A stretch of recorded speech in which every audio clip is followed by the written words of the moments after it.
Hello, everyone. My name is Manville Robinson. I am a board member and a board member of Diaspora Rhythms, and the co-chair of the education program, along with Daniel Parker. That is the extension of Diaspora Rhythms that is putting on the Art Smart event that we are here for today. Happy everyone was able to join. The title of the Art Smart today is the introspective power of art, the healing power of art. Today, I want to introduce our moderator. She has 4 decades as an art maker and a teaching artist, and a long history at the Hyde Park Arts Center, the Southside Community Arts Center, and DuSable Museum. She recently was an awardee of the 2023 Arts Southwest Airlines Community Award. Without further ado, I would like to introduce our moderator, Dorian Sylvain.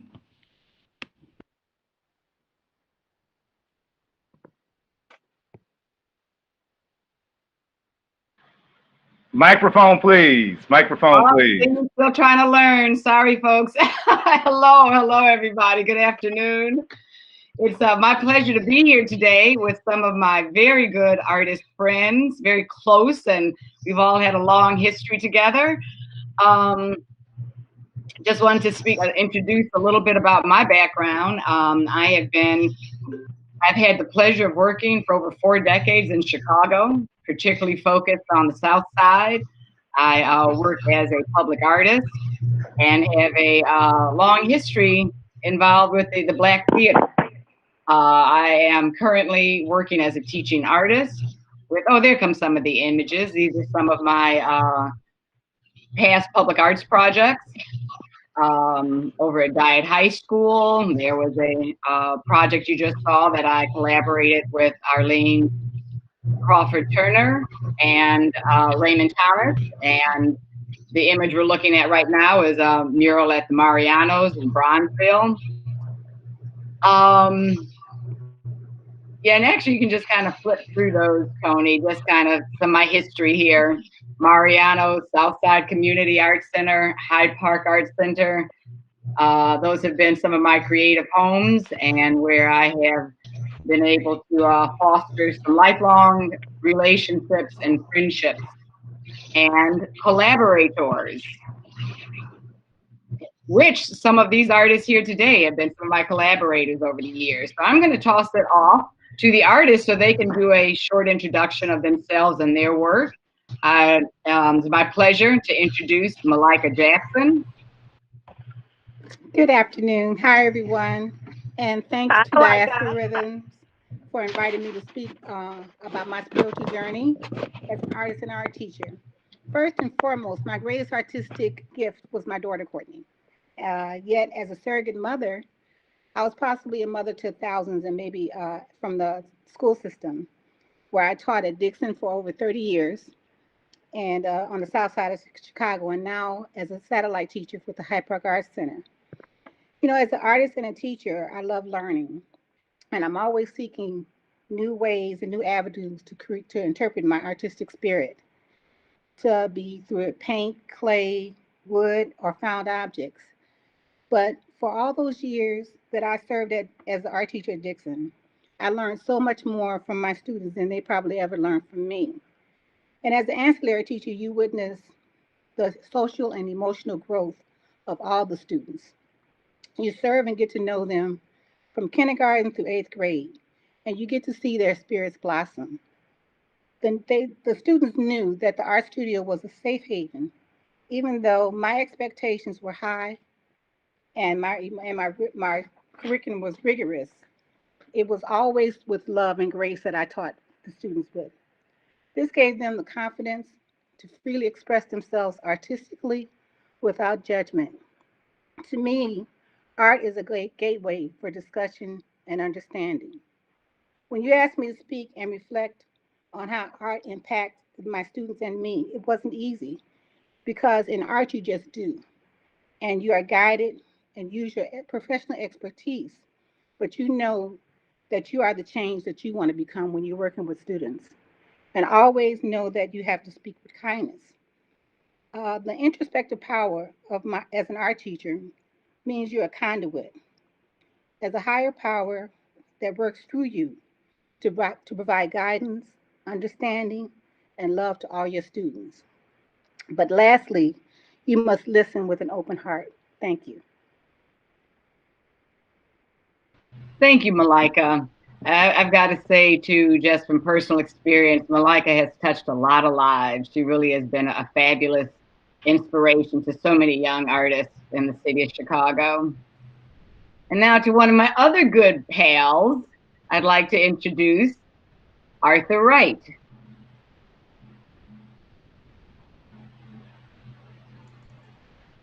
Good afternoon, everybody. Again, my name is Arthur Wright. I am a artist, visual artist here and I've been here since back in Chicago since 1992 or so. I returned here after a time in advertising in New York, and it was really a great experience doing that, working at an African American owned agency, Carolyn Jones Advertising, for 10 years and getting the experience in advertising that I was able to bring over here once I returned to Chicago and became a visual artist by way of just wanting to be able to do more meaningful things and not always trying to do work for clients that were asking for things I didn't believe in as much. So now I get an opportunity to do that. Um, Also, I'm an artist that is concentrated on music, mainly jazz, but I've worked in different areas of dance and also in literature. And so I'm really trying to connect all of those different areas to my art. Um, I'm a proud partner of Candace Hunter, who's also an artist here in Chicago, and also our daughter Aisha, who is also a visual artist in her own right, going to college. She's planning on partaking in some form of art by way of animation and writing herself. I just want to just say that I'm very thankful to be here to share my times and my experiences with you. Thank you. Thank you, Arthur. I want to make a note, too, to the audience that I'm sure you guys are observing all the beautiful artwork behind our participants. And Arthur is truly one of the more prolific artists that I've ever known. So pleasure to have him on the panel. The next, I'm going to hand it off to another prolific artist who has been the founder of various artistic movements through the decades. Let me hand it off to Tertel only. Thank you. It's a pleasure to be here. Thanks to everybody for giving of your time and your resources. It's meaningful to be able to have a moment to talk with peers and reach out to other people. I'm a Chicago native. I'm one of these people that started drawing when I was a little shorty. Stop the whole world. My connection is a little unstable, and if it is because I'm at the high park arts, okay, I'm assuming you can still hear me. I graduated from the School of the Arts.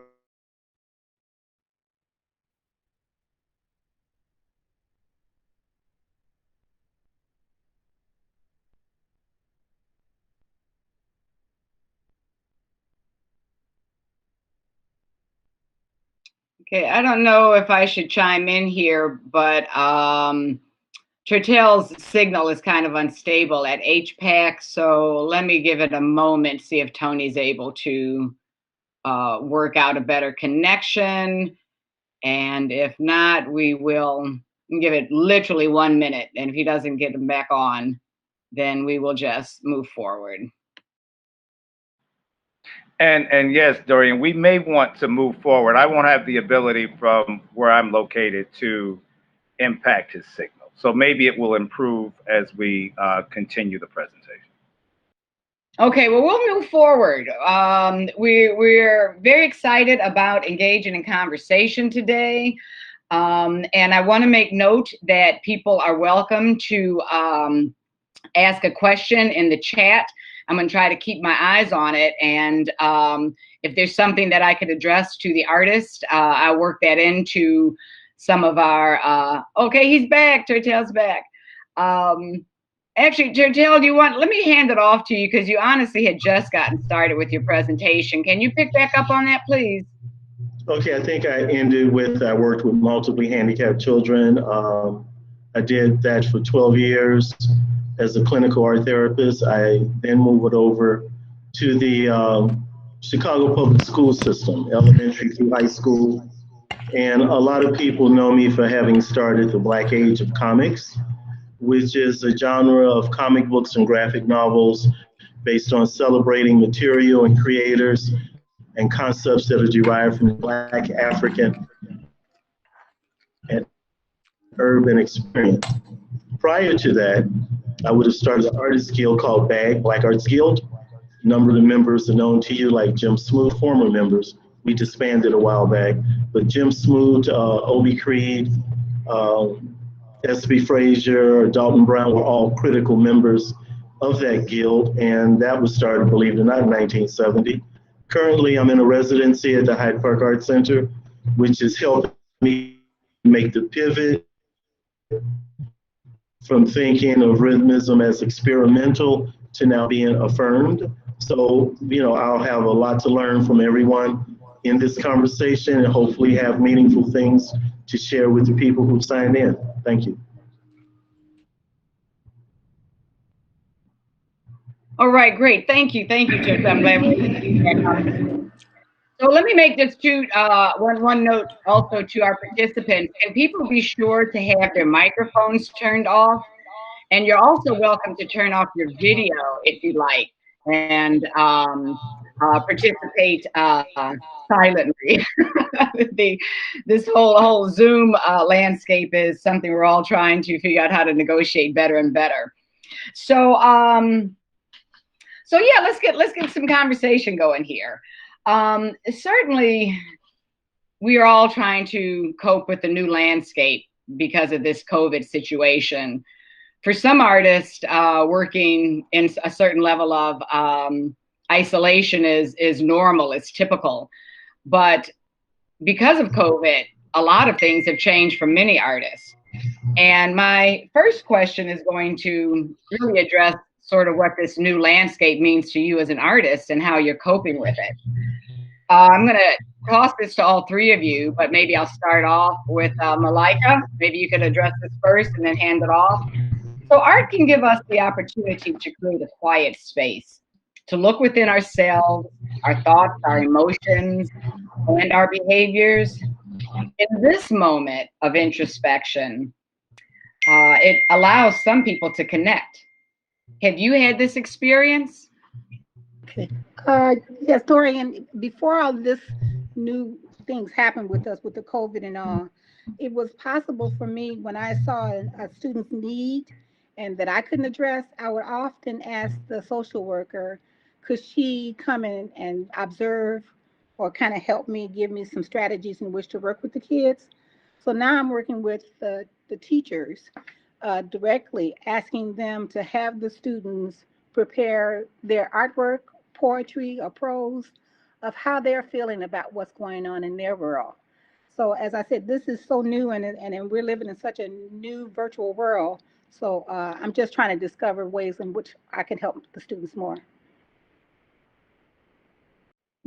Tortel, are you dealing with students at all right now, or might this question be more applicable just to you personally?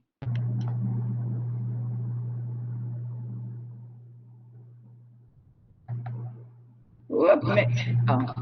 Did you hear that one, Tortel? Yeah, yeah, I heard that. Okay. I'm having some stability issues over here at the Art Center. I think that what COVID has done for me has minimized distractions from the art process and has extended my time of being connected, not just to the creation of the art, but bearing witness to it and learning from it afterwards. Say if it was about percentages, for us art makers, we spend a lot of time looking at blank surfaces to make things emerge. I think now we get more time to look even deeper into that emptiness, into that void, and reflect back on where that comes from inside of us, and to go through options and changes and what we might do.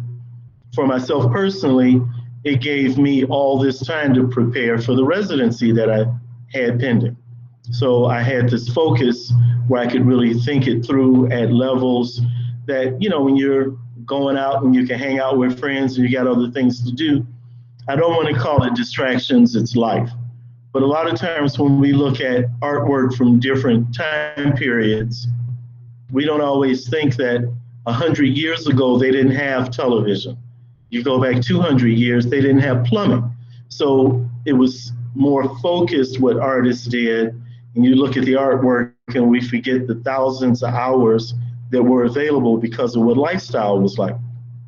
So for myself with COVID, it meant better quality time in my art making and more in-depth reflection, and the word we use in introspection, and looking at myself as an artist uh, throughout my total arc of making artwork from when I was a child to where I am now. So I think it's been an asset in that regard. That's not me taking away from the horrible tragedy that's been for a lot of people. Fortunate I've had not had that affliction. So yes, COVID is out there, and the sheltering in place means sort of sheltering in studio for someone who's an art maker.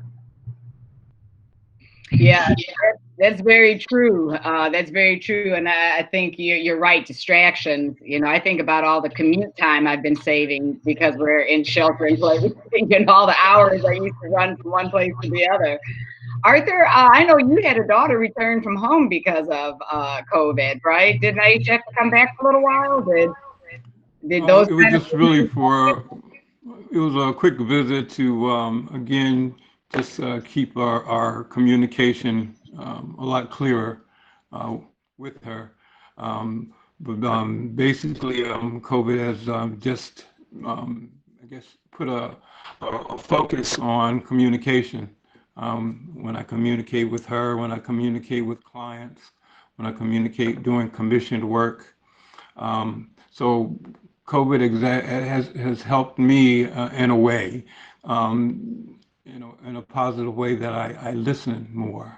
I react to music more. I get a chance to involve myself with listening and going to events that are done virtually. So here I am now in a room with a couple of band members at Fulton Street Art Collective, and I am 10 feet away, and there are no people there, no audience.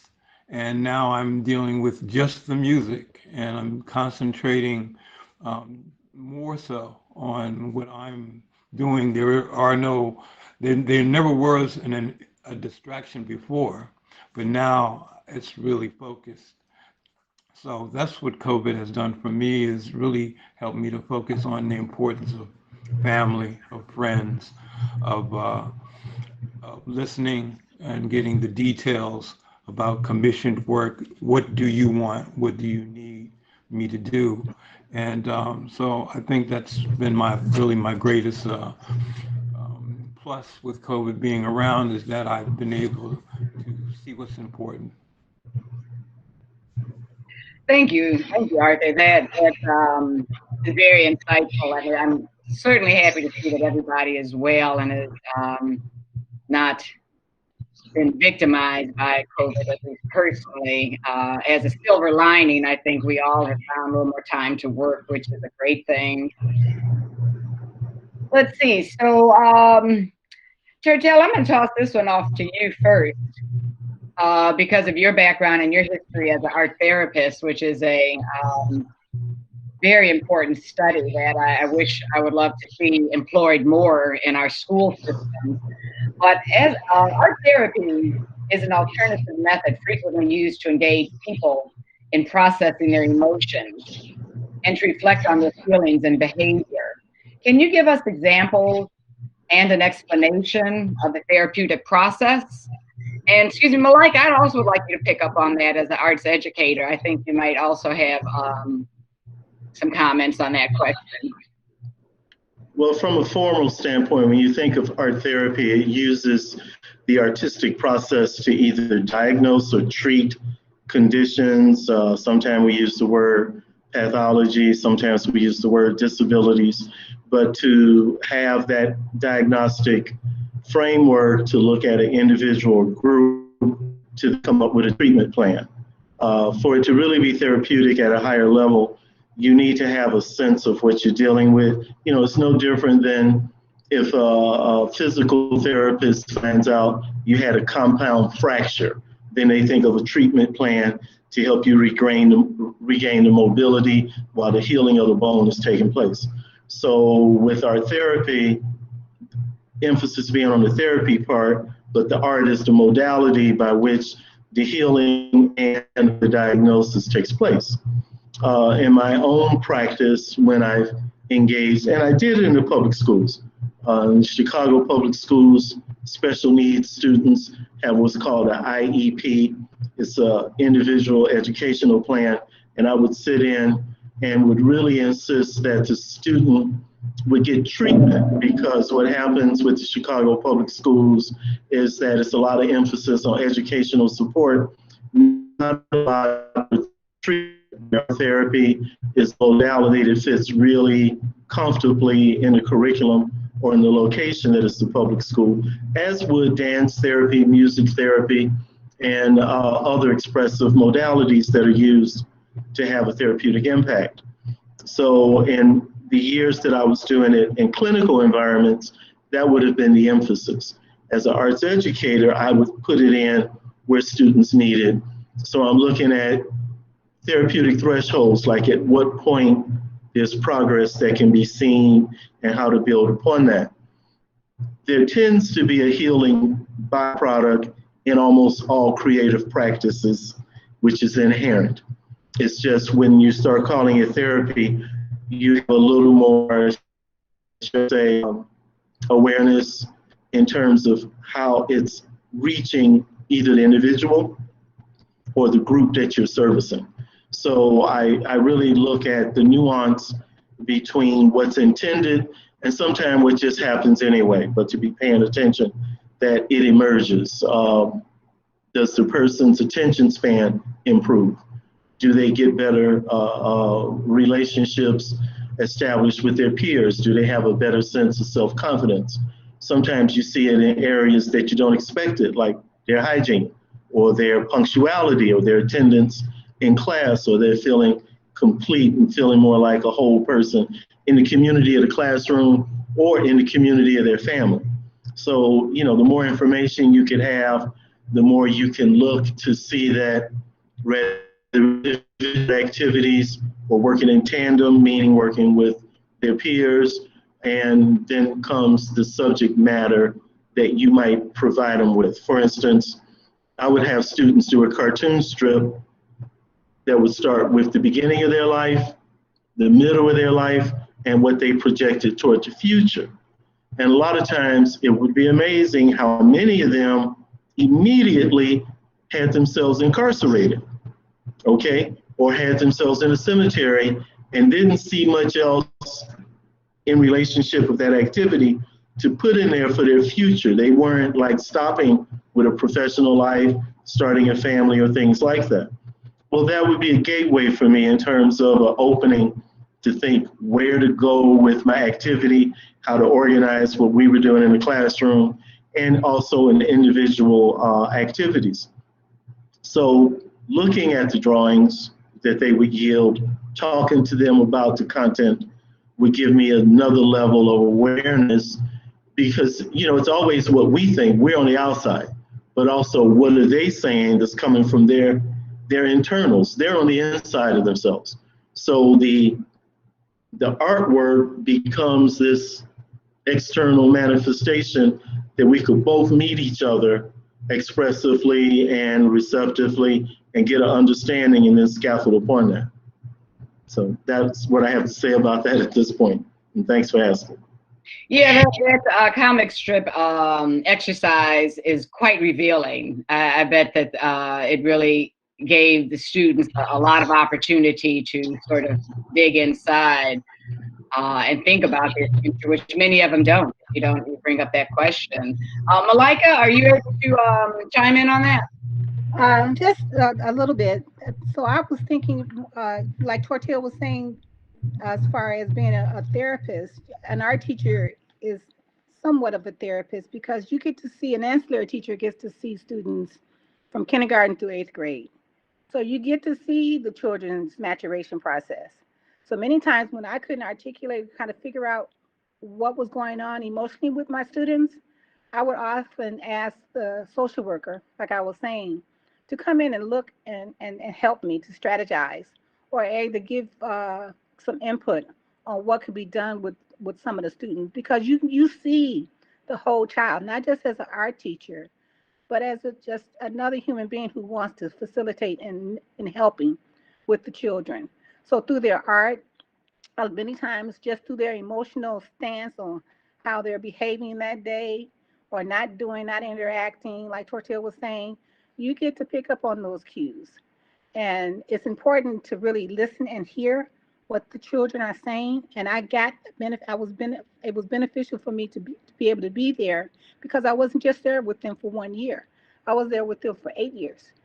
So it was good to see that, and they got to trust you. And when children trust you, a lot of they open up, and that's the only way. One of the only few ways that you can probably try and help a child, as an art teacher. So that's all I had to say about that one. That's true. And Arthur, I wanted to toss it to you because I know you've had quite a bit experience too.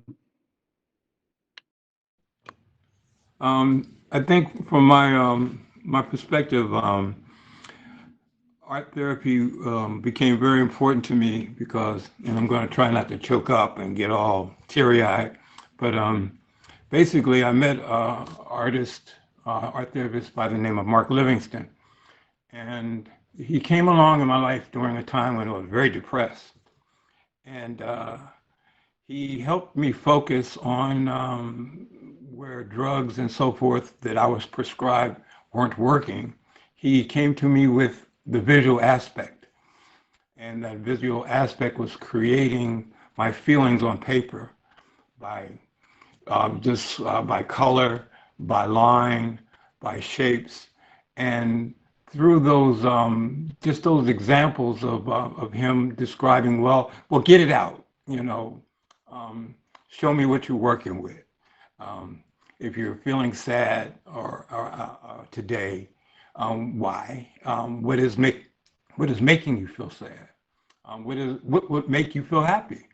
And he was able to describe to me clearly a direction that worked for me being an artist, but also reminding me that by way of art, it could heal me. Um, it could give me a better outlook by seeing things that were making me sad and made me identify more clearly with those things. Um, so the healing aspect worked for me much more than any drugs, much more than anything, talking to someone. Um, he was able to, again, focus me on where those feelings were. And so for me,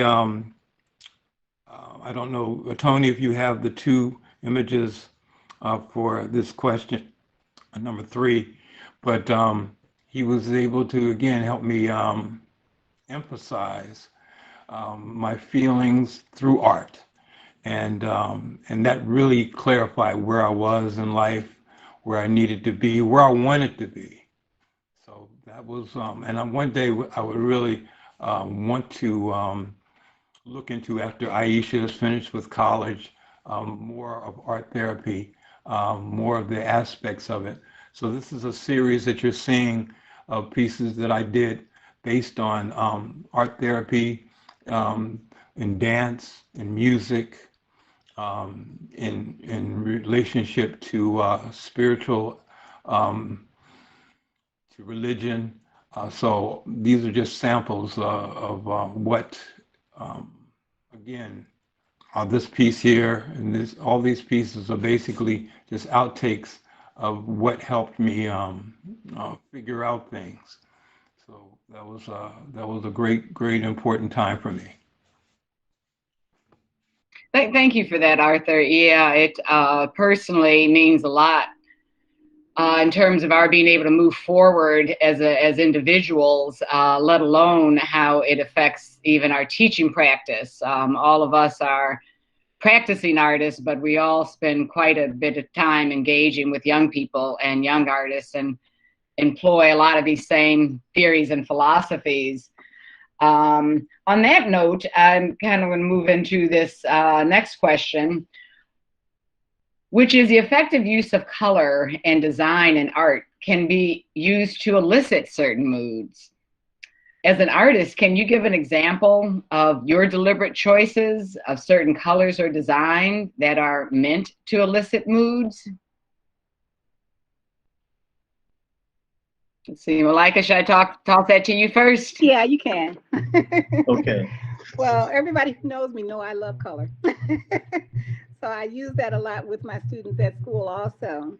And I use the elements and principles of design and develop technical uses of color and theory with the kids and gave them samples of, how to use the colors to evoke feelings and emotions. But after that, I just guided them to give them those tools. But the students use it as they wished. And I have a few images of some of my students' work that Tony can share now. And I just let them be free to explore and to just not guide them so much, but to give them the opportunity to use color just because I loved it. And I wanted to let them know, colors evoke and elicit various types of emotions. And I just let them be free with those various modalities, and they learn from that. So that's really was important to me. Thank you, Ladorian. What I'd like to add about color, it's always around us, right, on different levels. Like in the merchandising industry, there's a lot of logic and research that says when you combine red, yellow, red and orange, yellow and orange, some kind of way it induces a sensation in a lot of people that's a lot like being hungry. That's why we see those colors in fast food logos and in certain packaging of edible items and candy items and treats. Whereas light blue, a light pink, pastels tend to calm the environment down in a way that we see that used industrially. In my own work, there's a lot of things to take place with color. Again, I function with a concept that I call being rhythmistic. And I refer to rhythmism as a genre that is future primitive and deals with, a lot of times, dealing with images and concepts that cascade through us by way of our DNA. It's kind of like streaming from your genetic memory. And so I've applied it in fine art, in commercial art. When I say commercial, I mean album covers, advertisement, publications, editorial illustration. I've done a lot of experimental work with it. In my own practice, I tend to do bodies of fine art Like there's a body of work where I recontextualize the concept of hear no evil, see no evil, speak no evil. But getting back to color, it's critical. And don't lowball black and white. The high contrast of black and white, whether we see it when we see it in print for words or another usage, like when we look at stop signs and the warning signs, when we're driving, we always see black and yellow as a warning because it's like the high contrast of that. You're so aware of it. So it arrives as the railroad crossing or the stripes on a bumblebee that lets you know, okay, that's dangerous. You kind of stay away from that. Or the stripes on a tiger. So color is always communicating things to us. Sometimes we take it for granted because we live with it. And then with us art makers, we get deeply saturated in what color can do. I can't speak for my peers. I'll talk for me. A lot of times people who see me in my studio are like, are you sitting there watching paint dry? And I'm like, exactly. I don't want to miss this. I want to see what it's doing because, when it's no longer wet, it's not the same. And so, I want to get there with it. So, it communicates, it expresses, it moves us. It's that dopamine hit that you get with color, or you get provoked on the serotonin level. And then, of course, how it communicates and we interpret. For instance, I teach art appreciation at Harold Washington College, and I'll talk to students about how point of view can matter. In other words, does red mean danger because of blood, or does red mean love because of a Valentine? So we get these kinds of things. So that's my commentary for now. We will continue with this. Thanks for letting me say that much. Whenever I think of your work, Dale, and then I'm going to hand it off to Arthur. But when I ever think of your work, for some reason, the colors black and purple always come up in my mind. And you have always incorporated so many nice black feels, and your use of black line is just so strong in your work. Yeah, your colors are great. Arthur, how would you respond to that? Tony, I have an image for the color section. I think it's number 4. But basically, when I'm doing a commissioned work, it's a lot of times I ask the client, so I don't refer to my clients ever as patients because they're not. They're people who are interested in something that they would like to see painted or created for their home, for their office. So I'll ask them right off, what is your favorite colors? What are the colors that turn you on? Some people may like more muted colors in their environment, more quiet colors in their environment. Then others are really interested in bright colors and colors that'll give them a certain feeling when they come home from a hard day's work, or being in home under COVID rules. They want to have something in their environment that'll make them feel good, make them feel bright, like more alive. And so color for me has always been something. I'm listening and agreeing with whatever colors turn you on, and that's what I try to incorporate in a piece. So continuing maybe this line of thinking, I wanted to ask the three of you, aside from commission work in which we're trying to, meet the standards of our client, for your own personal work, which emotions do you think you typically try to invoke in the viewer? We've talked a little bit about sadness and joy and anger and various things. I don't know. Could you guys describe a little bit about your personal work and what you try to elicit through color and design?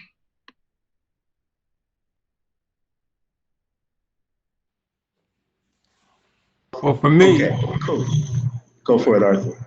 oh, I was just going to say that I grew up back when I got back to Chicago. The gallerist and owner of Nicole Smith, she she enlightened me in terms of, I guess, the positiveness of art, how art could again elevate, how art could, through color, through shapes, could make a person feel good, be more spiritual enlightenment.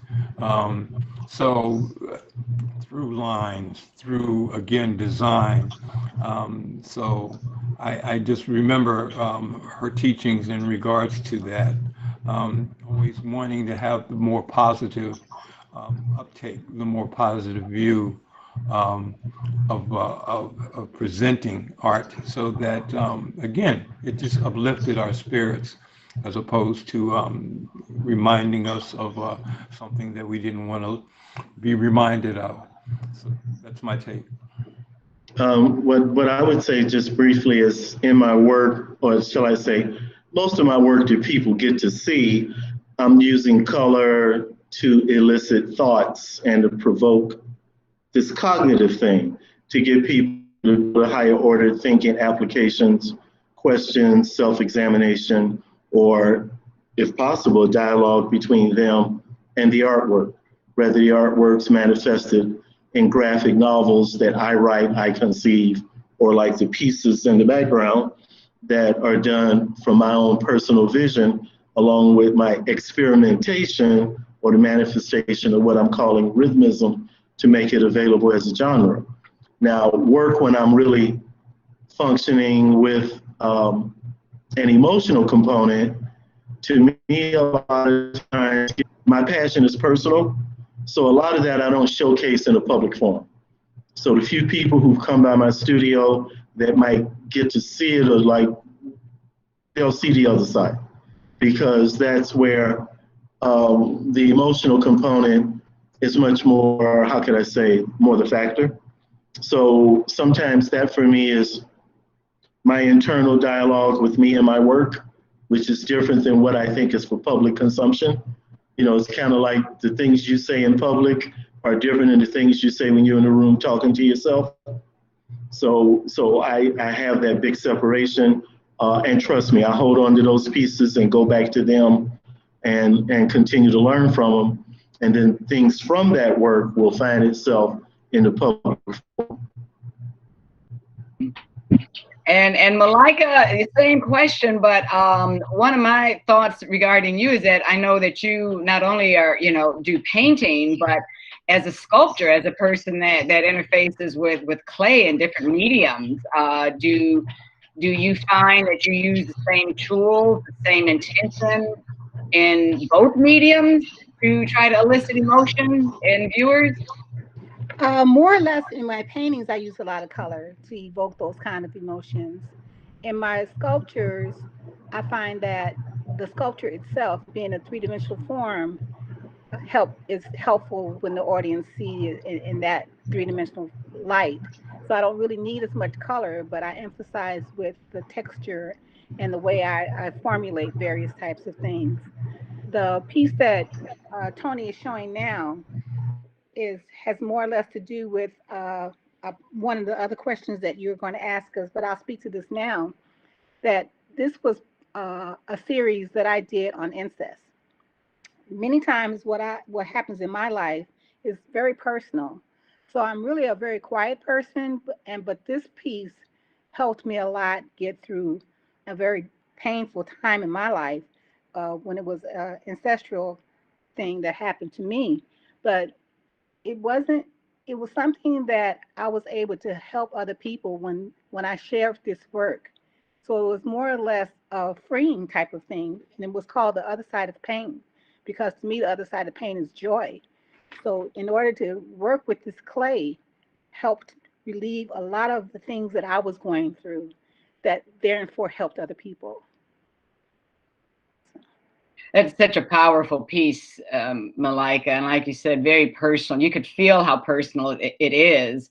And probably, the void of color actually makes it stronger in a lot of ways. So sometimes we think of color as being the driver, but oftentimes it's the lack of that creates even more of an impact.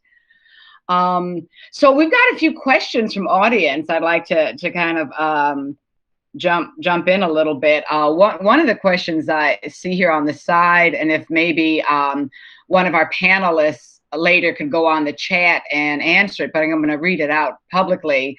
If someone wanted to take themselves through a therapeutic art practice on their own, where would the panelists suggest someone start? I don't know if any of the panelists have something specific that maybe they can put on the chat later, or if somebody wanted to jump in and address that. And then I have a few more questions too that have come in from the panelists.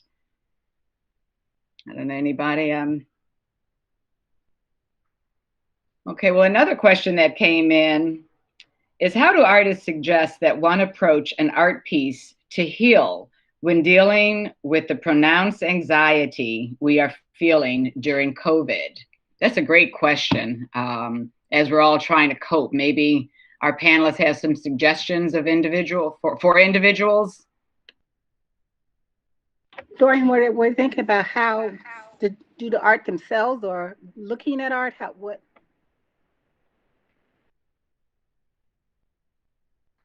Sorry, yes, I believe that's what the person's looking for, the participant's looking for, the idea of suggestions of how they can cope themselves, maybe some art exercises or some suggestions from, about activities even. Well, one suggestion would be find your favorite music. I mean, understand that, of course, visual art is, again, making marks and so forth, but it is also listening to music, it's also dancing, it's also writing. So, as a healing thing, you could try the thing that you most appreciate. You could find your favorite song. That's my song, and that song could give you memories of good things, um, take you way back when, and or then again maybe it makes you dance, and that's a joyful thing, to just get yourself in motion. The healing kind of just out of that sheer exercise is very healing. And then you can experiment. I think when it comes to this situation that we're in, it's all about experimenting, finding out what really, maybe this doesn't work, but this could. So a suggestion might be, while you're dancing, you stick a brush and paint in your hand and you just let it go. You might have to be outside and, as it's getting cold, but you have your paper and your paint and you just kind of, whatever comes up is what you get. And so you're experimenting. You make brushes out of branches, and you make sculptures out of stones, and you just kind of just figure out, oh, I'm just gonna, again, one suggestion my daughter gave me a long time ago is just pretend. Pretend that you can do this, and pretend that everything's, going to be all right, and it will. Eventually, you'll figure out what works for you. If it's music, if it's writing, writing how you're feeling with a marker or crayons or pens or paper or paint. Just writing out how you feel can end up being an art piece. It can be something that you can frame, and it'll remind you of just how you wanted to feel. So experiment with that. Just the different areas from music. Use that to start your art or your images. Use dance. Just put some, finger painting while you're dancing is kind of like, wow, and you can come up with some really interesting things, and don't critique yourself if it doesn't, look like whatever it is you think other people might think it should look like. That doesn't matter. What matters is that you're getting these feelings out, that you're getting these emotions to come up, and then you're getting a chance to see. I was going to chime in too, Arthur, in the and say, don't complicate things. Don't make it feel like it's a monumental feat. Keep it simple. If you've got glue, you've got scissors, you got tissue paper, you got, Christmas wrapping paper. If you're doing nothing but cutting circles and gluing circles on another piece of paper until you feel satisfied, it's about the doing, I think, So yeah, don't complicate it. I don't know, Malika, you got like as our teacher, Yeah. you got like a little something you can add, and then we got to. Yeah, I agree totally, Dorian, and with you too, Arthur. Keep it so simple. Use some things that you have around your house. If you have some dried beans and a tissue roll, cut it up in three sections and make you some napkin rings or something. You know, the end result is not as important as the doing. So just to be doing something that makes you feel good is the most important part of the process. It's really in the journey because during these times we have to use whatever you have around your house, maybe, even if it's just going for a walk. I took Tony's photography class. It opened up so many doors for me because I just kept it simple. So those kinds of things, take photographs with your camera and just do some collages or something like that. But whatever makes you happy at that moment, stay present in the moment and don't think about what else you can do in the future. Just try and stay present there. That's true. Thank you. Thank you guys for that. We did have a few more questions coming in, but with consideration of time, I did want to give our panelists an opportunity to ask our final question, which was, what is the most significant thing that you have learned about yourself through creating art? And I think you guys have touched on that already, but maybe if we could kind of underline that point as we wrap up our conversation this afternoon. Okay, I'll go first. But and it's very simple for me. I used to try and do things that make me more gregarious or fit in, but I found out over the years I'm enough. I'm a quiet person. I love doing my art, and it's important that people see art through what I do, and the art speaks through me. And it's a more spiritual journey. And I'm happy with that. And to know, like I said, I'm enough and I don't have to be anything else.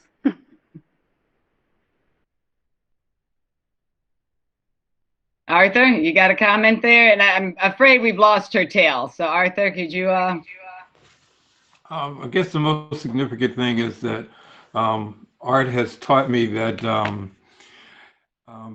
it can not only heal, but it can also help you to realize who and what you are. It can actually again, you can do anything based on, again, what you love in terms of music and writing and dancing and poetry, and those, just combining those aspects to your daily life, or taking a break from the 9 to 5 aspects with this. You can call it a hobby, but again, the significant thing for me is just that it has helped me realize that there are alternatives to feeling the way, if again, you can after a while you can learn, teach yourself how to bring yourself up, how to take you to places you want to go. And art does that. It can give you that map. It can give you that structure. It can give you that discipline. Um, and again, you don't have to criticize it. You don't have to critique it. Just do it. So we've definitely touched upon some really serious topics in our conversation this afternoon, and I know we're running out of time, but I really wanted to squeeze in one more question that came from one of our audience members today, and that is knowing that trauma can be passed down generationally and that art has healing powers. What would be your message to young people about the importance of connecting to art in all of its forms for generational repair of this trauma? And if you guys can give maybe concise answers, that would be great. And let's see, Malika, do you think you want to address that? And then Arthur, if you can also piggyback on that. Okay, coming from where I as a young adult and a child, it was very traumatic for me. There were a lot of things that happened out of my control.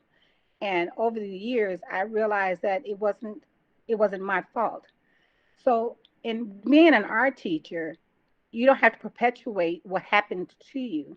You take that energy and what happened at that time, and you help heal other people.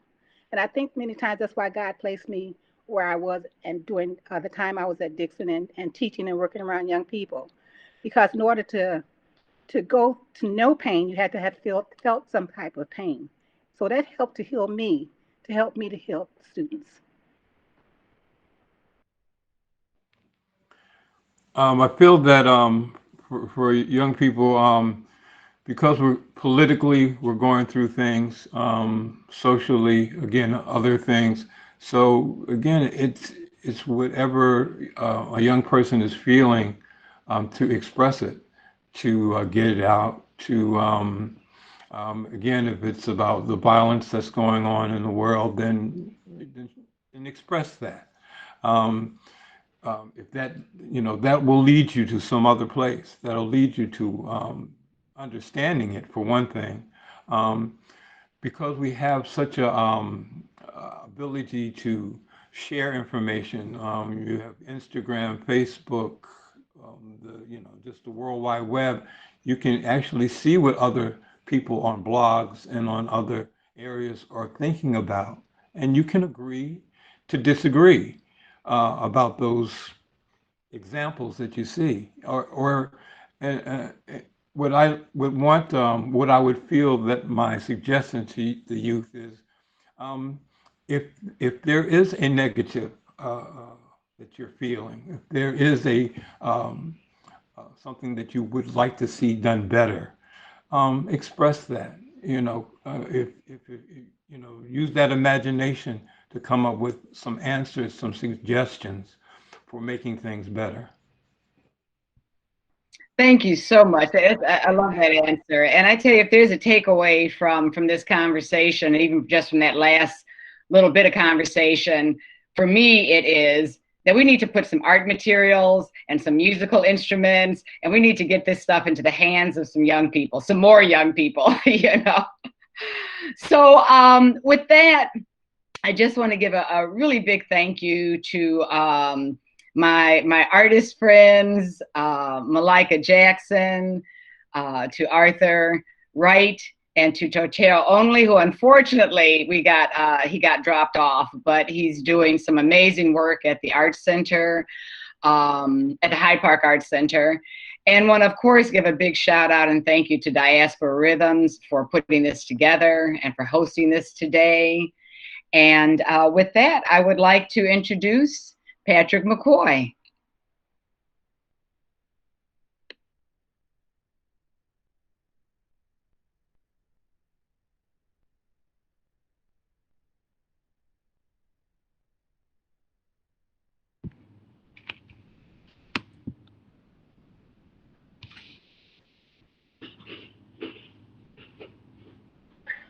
Patrick, turn on your microphone, please. Thank you. Okay. All right. Thank you very much, Dorian. This was wonderful.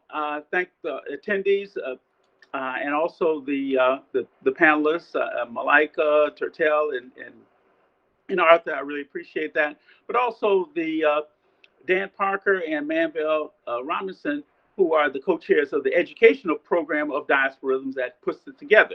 All of you today have helped us push our mission forward.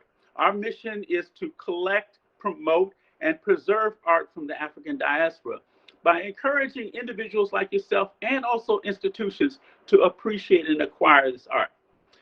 Uh, in addition, we'd like to thank the moderator today, Dorian Sylvain, who is a very special person for Diasporism. She has, in the spirit of this wonderful, thought-provoking, and informative conversation, she has helped us do that with young people. We have a youth program that's centered on the King College Prep School, and we've been for 8 years now bringing professional artists to supplement the art program there, and Dorian has so graciously provided workshops, I think twice, for the students in that program, and I've sat in on them, and they have been wonderful. So she has been walking the walk and talk at that, and just beyond just talking the talk.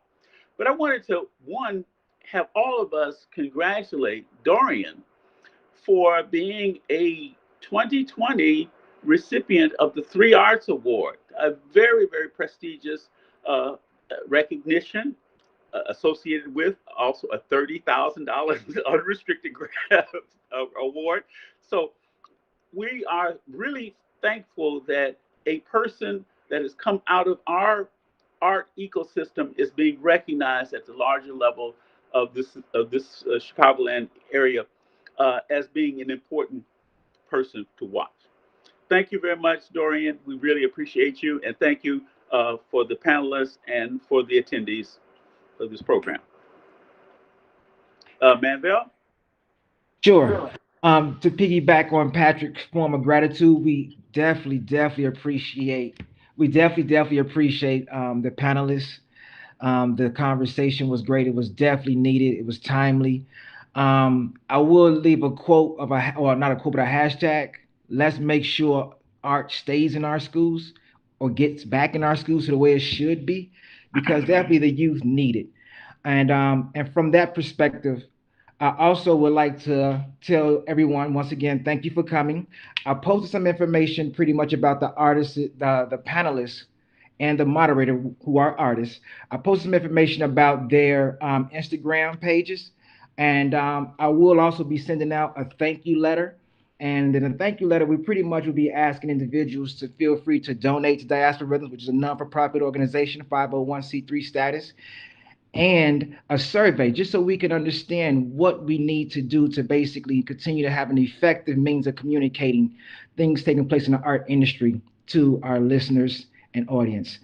And last but not least, our next Art Smart is going to be surrounding the topic of what have artists been creating during these weird times, or this weird time, however you want to look at it, plural or singular. There's a lot of things going on right now, but also what have people been buying?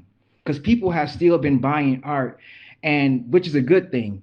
And it shows that there's an investment there that needs to pretty much be talked about and shared. So be looking out for that. I think that will take place in February. And once again, the education program, team members, everyone involved, Tony Smith as well. Thank you, thank you, thank you, Cynthia Smith. Thank you as well. And everyone enjoy their Saturday. Thanks for joining us.